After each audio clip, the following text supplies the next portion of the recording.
You've heard of movies getting banned or buried, but did you know Hollywood tried to erase these films from existence? Number 6 on this list, for example, stirred up so much controversy, Johnny Depp practically begged for it to be buried because he was afraid it would ruin his career. Just a year after Star Wars hit theaters, George Lucas had one goal: sell more Star Wars merch and keep the franchise buzzing in kids' minds. And what better way to do that than with a Christmas special, right?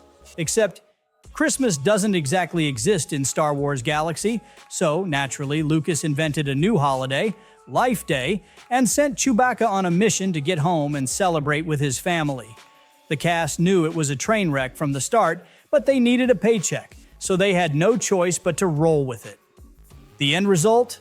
A movie so bad that Lucas wanted it erased from history. He even joked that if he had a hammer and the time, he'd destroy every bootleg copy out there. In the 90s, the Brave seemed doomed from the start. The first producer went and murdered his wife and daughter. You'd think that would be enough to kill the project, but nope. Enter Johnny Depp. Depp read the script, which was about a Native American man agreeing to die in a snuff film to pay off his family's debts. And he was hooked.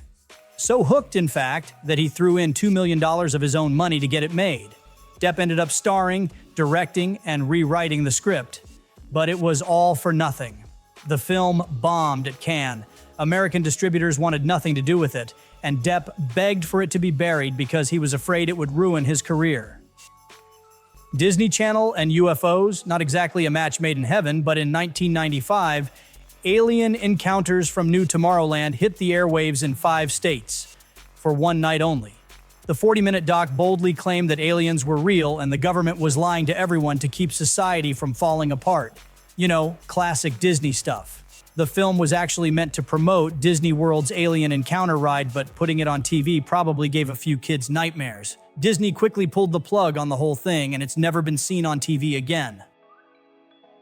Before Marvel was dominating the box office, there was a little movie called The Fantastic Four. And by little, I mean it was never supposed to see the light of day.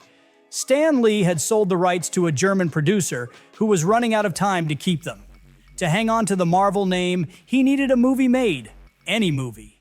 So Roger Corman was tasked with making the cheapest, quickest possible version of the Fantastic Four.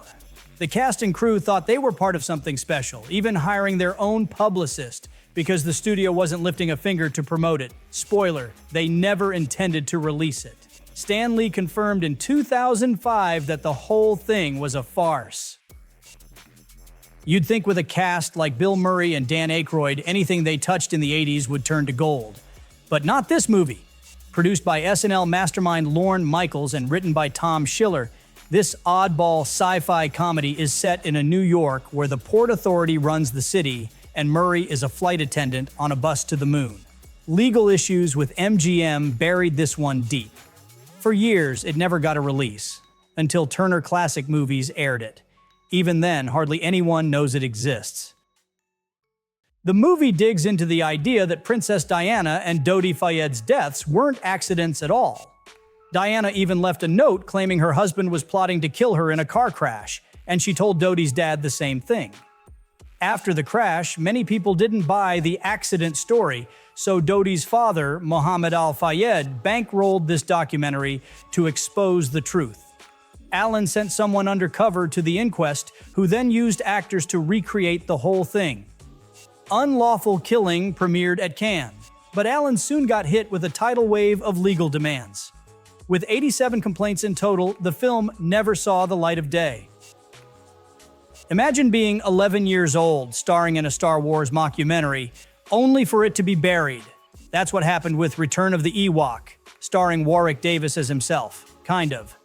This half-real, half-fantasy film pretended to be a behind-the-scenes look at how Davis landed the role of Wicket in Return of the Jedi.